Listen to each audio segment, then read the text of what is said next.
کسی کس را ضعیف و خوار و معزول میکند، به کسی پیوسته دل را غرقه خون میکند. به کسی کس را ضعیف و خوار و معزول میکند، به کسی پیوسته دل را غرقه خون میکند. در غریبی خامتی کس را جفایی به کسی، هر دقیقه همچو شاخی بدی مجنون میکند.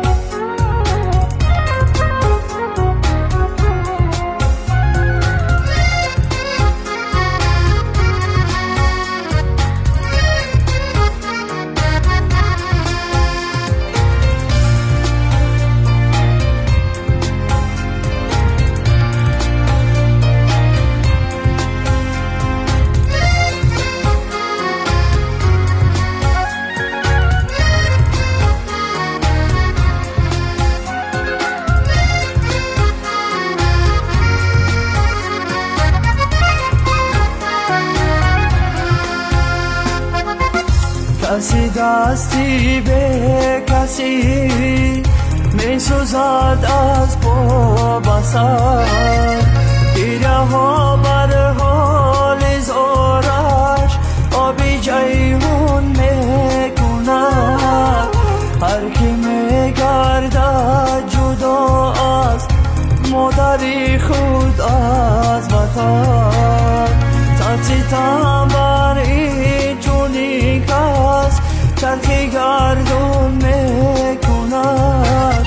هر کی میگردد جدا از مادری خود از وطن، ترسیدم بر این جونی کس چرخی گردون میکند.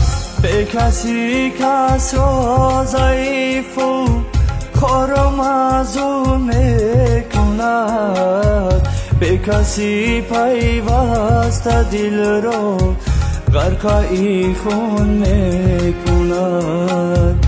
به کسی کس را ضعیف و خوار و معزول میکند، به کسی پیوسته دل را غرقه خون میکند. در غریبی خامتی کس را جفایی به کسی، هر دقیقه همچو شاخی بدی مجنون میکند. در غریبی خامتی کس را جفایی به کسی، هر دقیقه همچو شاخی بدی مجنون میکند.